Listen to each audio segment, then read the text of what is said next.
Coming up on Faith and Frames.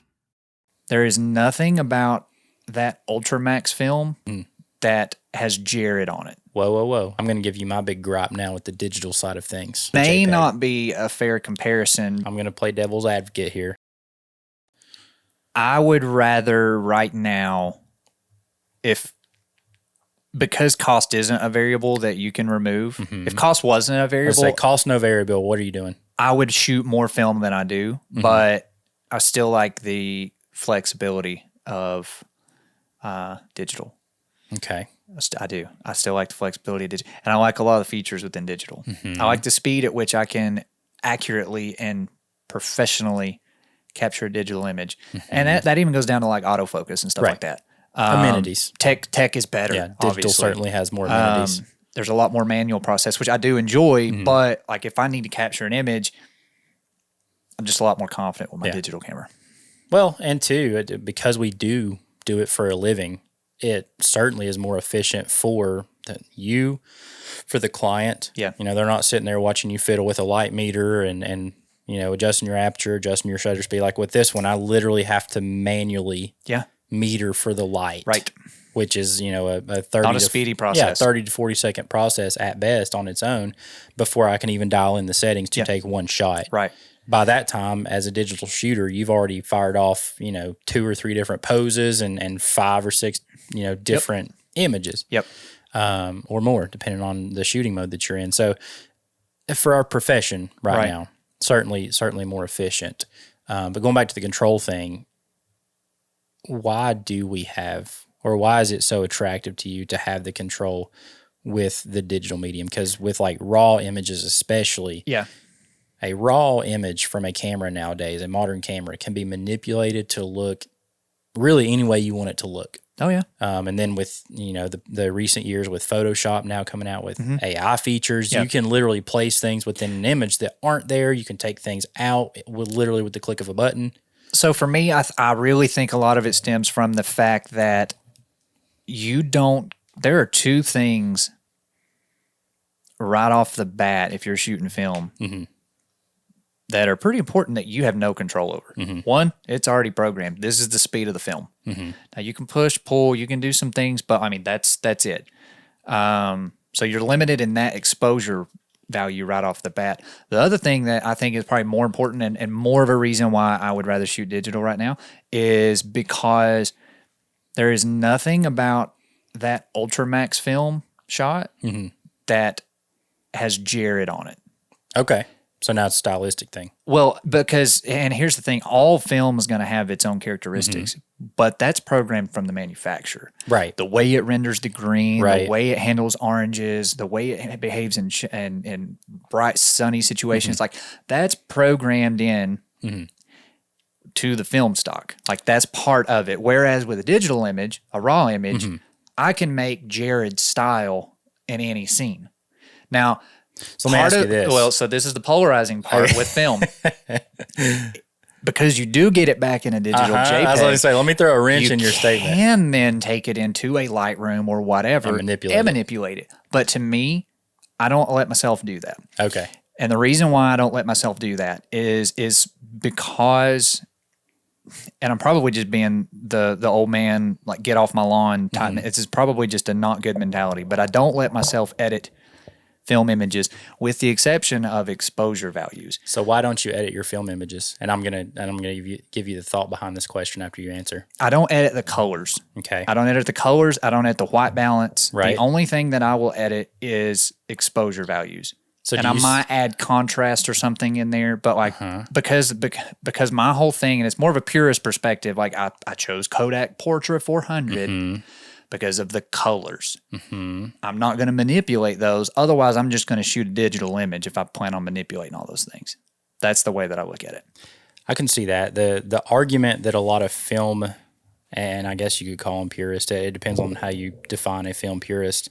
There are a lot of film shooters out there who they do manipulate their film images because, I mean, even back in the day, going back to the development lab itself, you're manipulating colors in the lab especially if you're enlarging it, if you're, you know, printing it or anything like that. Even back in the old day after development, you can add your magentas, your cyans, your yellows. You can enlarge it on an enlarger and manipulate colors. So technically, people have been editing film images since they've been developed. Well, so I ended up on a forum somewhere, and basically I posed the question to. Now, I don't edit my film images typically, unless something's like severely wrong. Yeah. To where like I need to recover that so that I've not wasted $2 on that shot. Well, so I ended up Googling at one point what all could you do, because obviously I've not developed film myself, so like I don't know what all you do have flexibility in the darkroom with. Yep.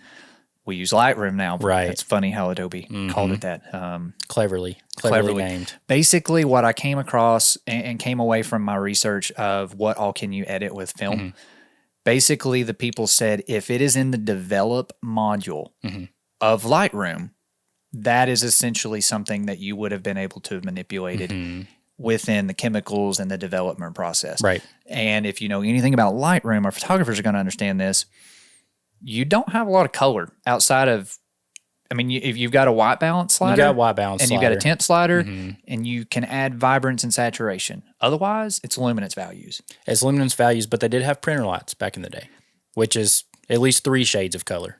Well, I mean, that's 9 true. shades. You have blue, yellow, magenta green, cyan red. That's 9 colors right there with whatever amount of combination you wanted to. Well, so like I said, and it's more of a I don't know, I guess maybe I give the medium more respect than maybe the medium should get, because I guess I know one school of thought with people who shoot film is like, okay, if film photographers then had the technology that we had today, they'd edit their images. Right. My whole thing is like, would they though? would they? Maybe. Or would they just shoot digital? Yeah. Because that's kind of how I look at it. Yeah. Like, I chose this film stock because of its characteristics. The only thing that I'm going to do is fix where I messed up, where I overexposed it a stock, where I messed up, because that will manipulate your colors. Yeah. And I'm of a similar mentality with film. Like I don't edit my film images other than if I've truly screwed the pooch on it. And again, I need to recover something. Right. Whether it's an exposure adjustment, contrast, whatever. I will touch those up. But yeah, for the most part, I'm, I guess, a non-editor of my film shots, because I'm the same way. Aside from liking the process, I'm like, no, if I'm going to commit to this process, I'm going to live with the results of it. Yeah. You know, and live with the results of my film choices. Oddly enough, like I enjoy editing. Like I really enjoy editing sets of photos. Yeah, editing photos is fun. Like that was probably one of my first like aha moments with photography starting out was, we talked about it on a couple episodes ago, was finding your editing style, learning how to edit, you know, trial and error, these things. Like I enjoy that process. I enjoy taking a raw image and putting it into the way that I saw it. Yeah. Putting my flair, my style, whatever. Or even exaggerating the way that you saw it. Or even exaggerating. Making stylistic choices. So, but I enjoy editing. I just don't think that's I just don't let it be part of the film process. Right. And my biggest gripe with this film resurgence, we talked about this last night on the way back from Star. I cannot stand, and again, this is definitely a get off my lawn, like old fart mentality. Yeah. I cannot stand this movement of appreciation of photos simply because it was shot on film. What a boomer. I hate it, dude. I see so many like horrible photographs, compositionally, subject matter, just a terrible photo. Literally, if that photo did not say in the caption "shot on film" or "shot on XYZ camera," then everybody else would. It probably wouldn't get posted. Truthfully, it probably wouldn't get posted. It might have got shot, but it would have never left the SD card.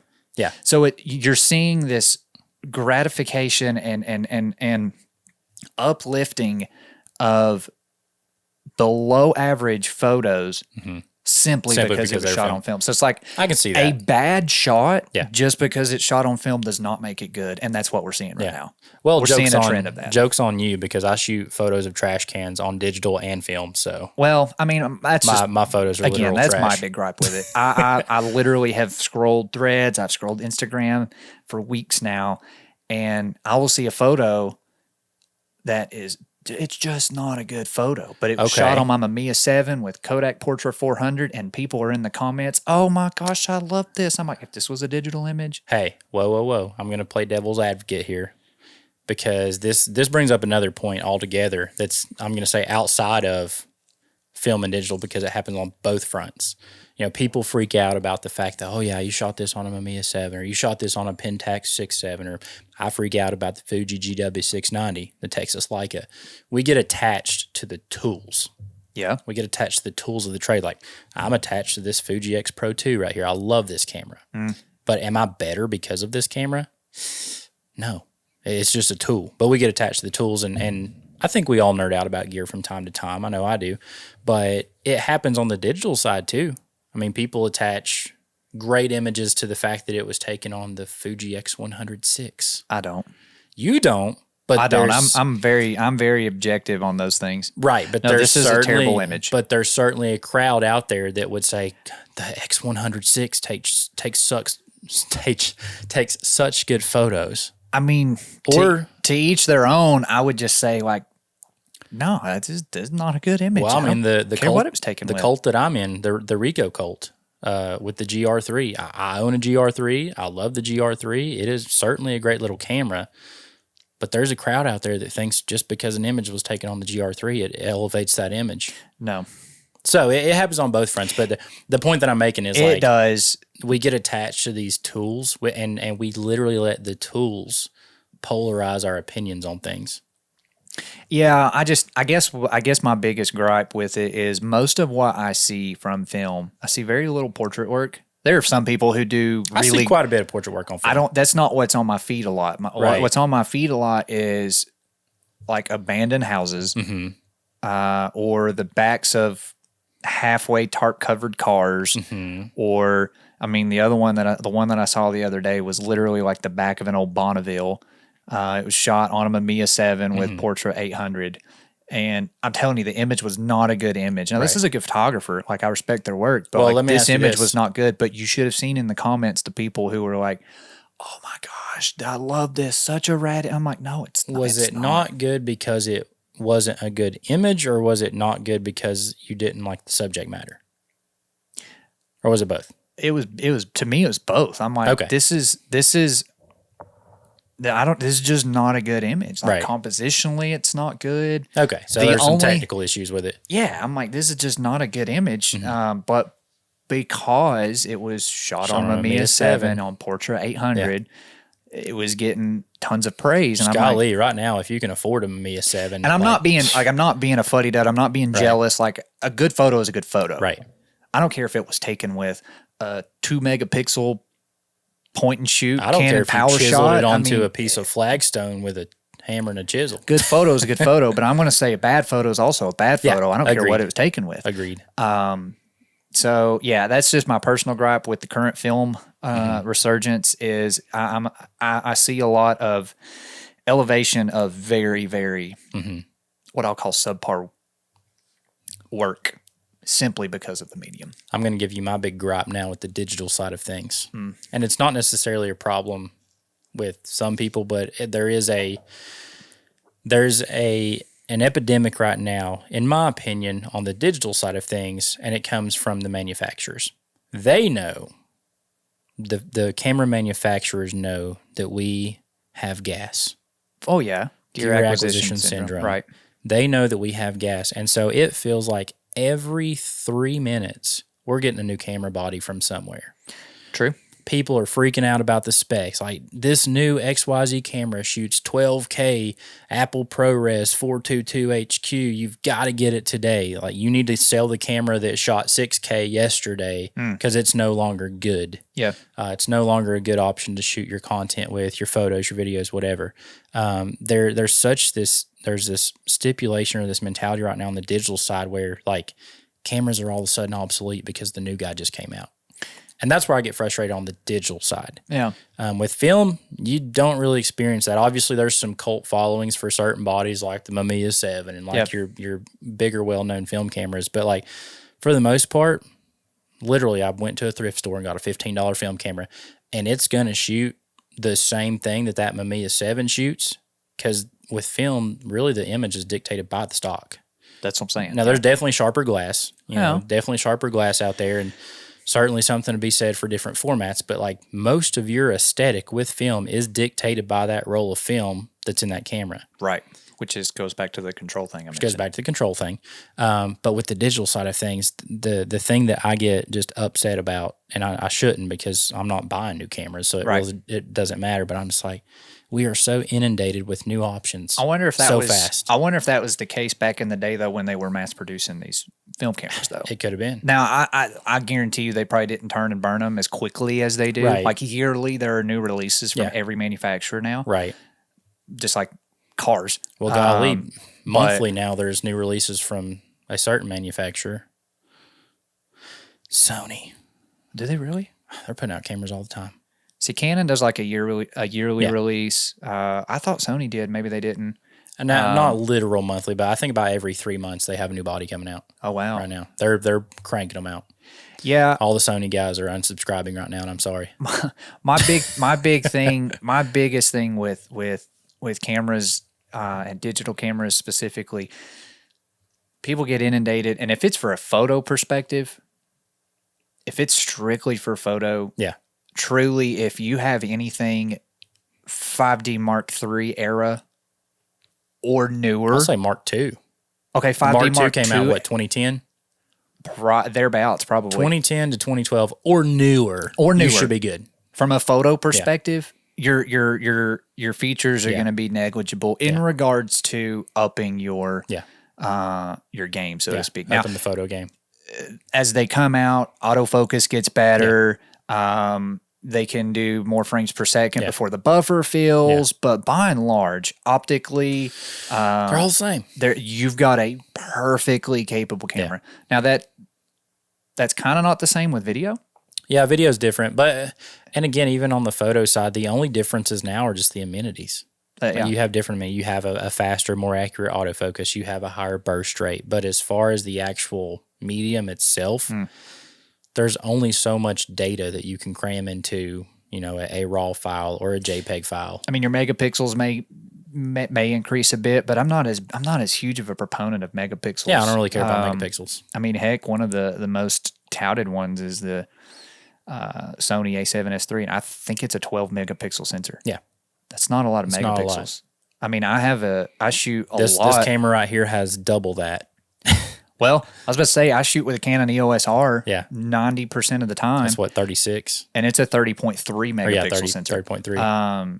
So, yeah, it's you know what's hilarious? I'm just going to say my most viral, quote, viral piece of content as far as photos go, was a set of images that I posted on TikTok that was shot with a 5 megapixel camera. Oh, your little Canon Power Shot thing or whatever that was? Power Shot from, I think, 2001. Yeah. It's a 2001 model or 2002 model. Right. 5 megapixels. Yeah. And I posed the question, is 5 megapixels enough?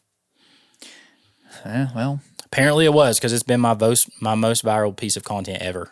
I think specifically if you're viewing it on just a little cell phone screen, I don't think 90% of the viewers would be any the wiser. So I think that's our big gripes with each medium. Then you're saying your biggest gripe with film is just the fact that because it's shot on film, people automatically think it's gold. Yeah. My biggest gripe with digital is the fact that we're so inundated with freaking options, and the specs truly, if you know what you're doing, the specs don't matter. No, they don't. And both of them are tools. I mean, they are. Yeah. They are a tool to capture a photograph at the end of the day.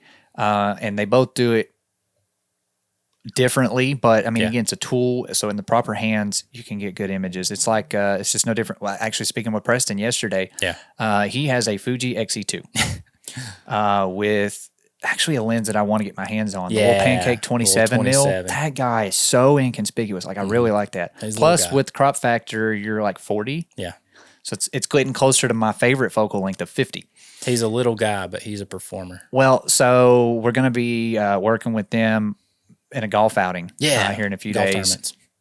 And he said, I'm going to be running around with it, but I'm going to leave all the good, hard work and the professional work to you guys. And I cautioned him. I remember him saying that. I was like, no, dude, that camera right there is perfectly capable of, honestly, if you wanted to give Garrett or I that that camera we can for deliver. that day, We can deliver. we could deliver you professional results. Well, my with that. response directly to him, I was like, this camera right here, the X Pro 2, and one of its siblings that I owned back in the day have paid thousands of dollars. Yeah, They've so made me thousands of dollars. yeah, it's just a tool. The skill is certainly more important. I joke around too because I'm like, dude, it's in the name X Pro 2. They don't call it Pro for We've had nothing. that discussion. The only thing that and I really do like. I've got a growing love for Fuji actually. The only thing that is like a blip on their record. Mm-hmm. Most of their bodies are really small. Yeah, they're a small, mirrorless hybrid body. Unfortunately, which it's unfair because they're perfectly capable. Yeah. But from an outside, like client, customer paying perspective, it's not confidence instilling when you show up. Sorry, I didn't mean to knock that around. But when you show up, this little bitty booger, they don't know that the specs are like better than some of these big Canon and Sony people that they're waving around. But listen, I would, in full confidence, obviously other than the client perspective, in full confidence, I would go shoot just about anything with the Ricoh GR3. Now that would be comical. I would absolutely do it. If anybody's willing to let me step on their set with a Ricoh GR3, I'll deliver. Wow. Call me out. Keep one, receipts. I'll bring the GR, and you'll get a set that you're in love with. I was about to predict that you wouldn't get paid for that. They'd take you off the set. Listen, just talking about pure cold hard facts. No, it is, and that's the unfair thing. The only print that I've sold on my website came from the Ricoh. Yeah. Just saying. One thing that I do, and kind of get back to the initial discussion of film versus digital. Yeah. Sorry, rope it back in. They do things differently. They do. Process aside, film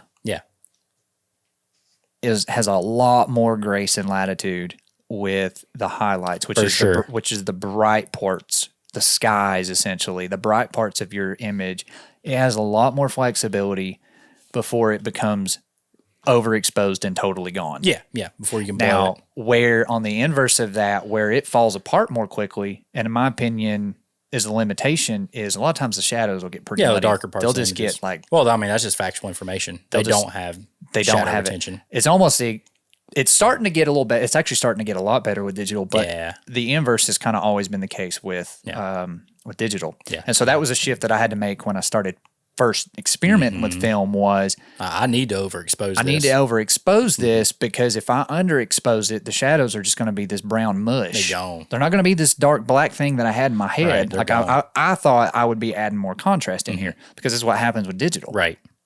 Or you can raise shadows in digital, and so it will typically shoot it darker, and it will retain more data there. So yeah, they're kind of the opposite in that side. But digital's closing that gap. It's closing the gap. Obviously, it's closing the gap further than film because film's not being newly innovated anymore. True. Well, but I'm saying like it's always done that better. It's always done better in the highlights. Sure. It's always done better there. The thing though too, like with the process, and again, if we're talking about film versus digital, going to that workflow and just the manipulation ability with digital, you can truly craft an image.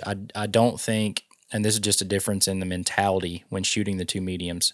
I don't think with film there is much crafting of an image that goes on. Like you're truly capturing. Right. The beauty of digital, and I would say, obviously why it's still the most prominent form of photography right now is because you can craft after the fact. And now there's going to be purists out there that say, well, if you get it right in camera, it don't matter, blah, blah, blah. And sure, there's something to be said for that. And I'm not going to fight you on that, but you can craft an image with a digital photo nowadays. So I guess to specify my or to clarify my point of preferring digital right now, I'm preferring digital raw. Yeah. Which may not be a fair comparison because a better comparison may be a JPEG. A JPEG standard picture profile. Yeah. In regards to like a straight out of camera film comparison. Well, I wouldn't even say that you have to make that comparison because again, just using the tool that's available to you, the tool that's available with digital cameras is you have a raw option. Yeah. So I don't even think you have to make that comparison. I think it's just a mentality shift of with film. I'm capturing. Unless you're editing your film shots, then you can craft afterwards. But with digital, you have the ability right from the get-go to craft. Yeah. I can take an image of a city street. Yeah. And if it's a dark and dingy day and there's, things that street that I don't like, Right. I can remove those things. I can make it look like a bright day. Yeah. It may not make sense, but I can craft an image. I can craft a story from that digital Right. image. I can't do that with film. It's That's pretty true. much set. That's true. So, I mean, to each their own. Yeah. I personally enjoy both. I certainly shoot far more digital than I do film. Yeah. Well, we both do.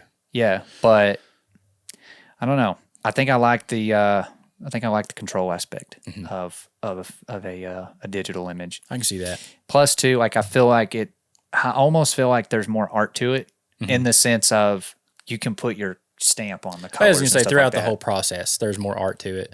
There's more art to it. Yeah, there's more art to it, and there's more. Like I feel like you can put more personal touch on it. You can be known for this particular editing style. I think I'd have to go back and look at like old photo books and stuff like that back in the film days, but I think people's style, what would have been attached to a photographer's style back then would have been the mostly subject been matter. subject matter and like composition stuff. Yeah.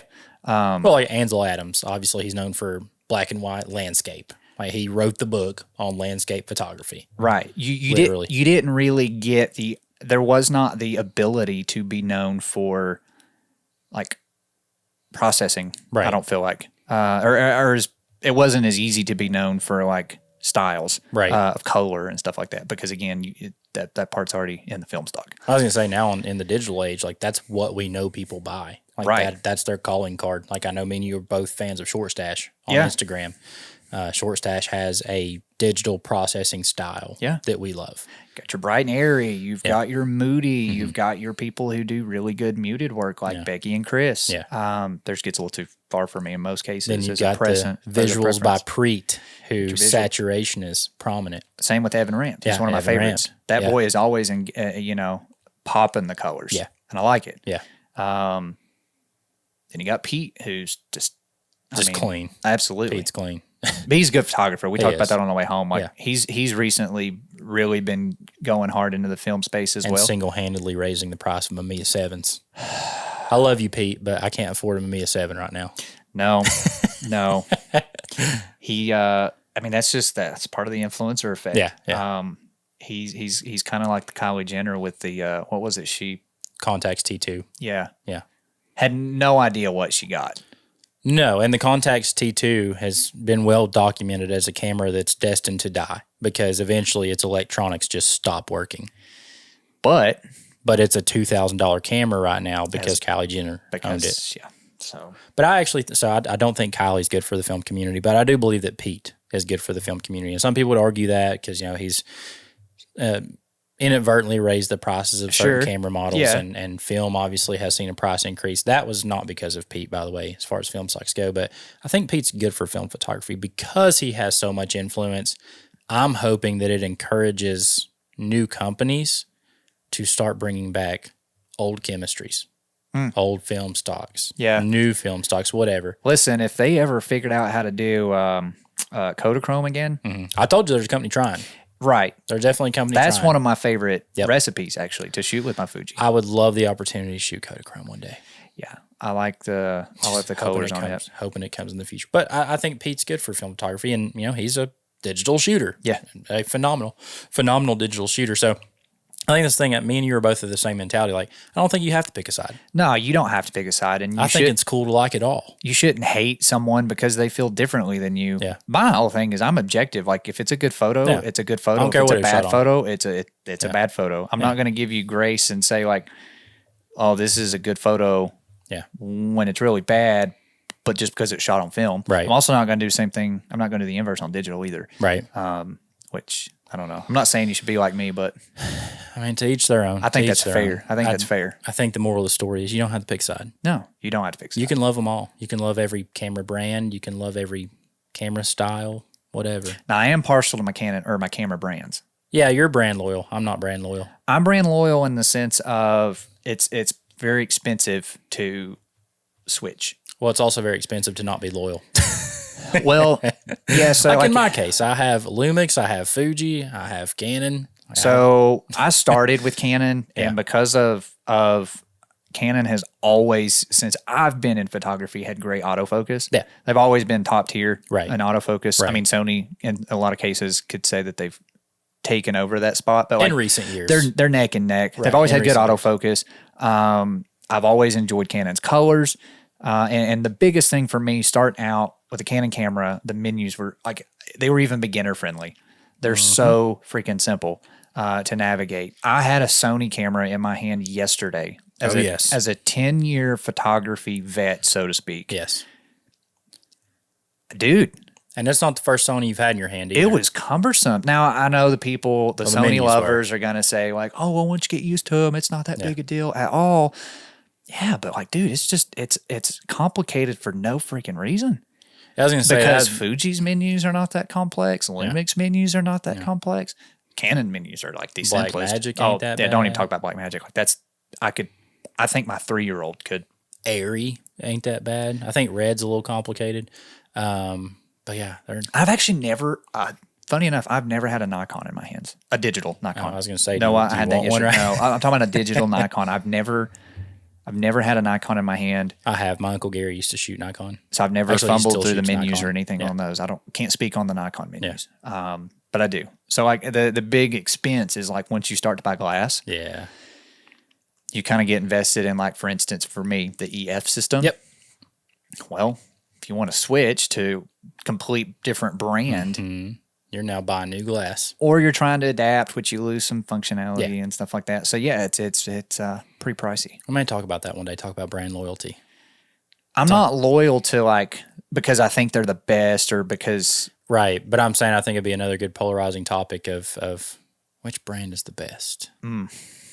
Those are fun. I love seeing those battles online. Yeah, which again, I don't care what you shoot with. Honestly, you can shoot with a potato, and I'll be happy for you if you get good results. My biggest thing with that is, and Jared Poland does a great job of it, of basically showing incapable hands. It doesn't matter what camera you put in their hands. Right. It doesn't matter if it's a Fuji. It doesn't matter. It does not matter. A good photographer is going to be able to get good images. And specifically with digital, if you're shooting raw, you're even going to be able to be very similar from a processing standpoint. Well, from a processing point, it's exactly the same. Tyler Stallman did a video recently about color science. And even with color science, that is something that only truly applies to JPEG images and camera manufacturer picture profiles. But with a raw image, I can make a Nikon image look no different than a Canon image. Yeah, technically speaking, you're gonna have different changes because they're gonna render different hues. Like for instance, what you're I've gonna have noticed, to make different adjustments, but you can make it. But you can match them. You can camera match them. matching is pretty easy if you know what you're doing. We do it in the video world all the time. We match 2 different brands of cameras for this podcast. Well, so one thing that I've noticed, like specifically, I shoot raw with Fuji and I shoot raw with my Canon. Yeah, those are the only 2 that I can accurately compare. Fuji for me. In my age of body, which I think maybe they fix this a little bit, but like a lot of their skin tones will come out, even in raw image, they'll be a little more pinkish, right? A little more magenta. But that's just an adjustment shift. Just an adjustment shift. So like I've always, and I started out processing Canon images, and I've always felt like Canon skin colors have always been like very true to life for my eye. From the box. Yeah. You start processing that. Okay, that's a minimal skin shift, to make it accurate. Years ago, Sony struggled with greens. Yeah. I think they're finally getting better. They've since fixed that, but I think they're getting better. Yeah, that would be interesting. Very, again, probably polarizing. Polarizing indeed. Something that's not polarizing is the fact that we enjoy feedback here on the podcast. Both of us do. We will not argue about whether or not we like feedback because we both do. Jared, there's a few things that our audience can do if they've enjoyed this episode or if they've not. Leave us a review. Like and surprise. Yeah, subscribe so you can see more. As they say, hit the bell. Yeah, hit the bell. If you're an audio-only listener, you can still give us a heart. Well, you can save the show. Save the show. I mean, there's all kinds of things you can do. Comment below. If you have experience with film. I want to know your favorite medium. Ooh. Is it film or digital? Yeah. What if we get So a battle going on in the comments? that'd be interesting, actually. That would be fun. I would love to see I would love to look down in the comment section and see nothing short of a tornado. Yeah. A whirlwind of opinions being strewn about. I'm here for the opinions. We're not in Kansas anymore, Toto. No. Other than that, we'll catch you guys in the next one. See you. Bye. See ya.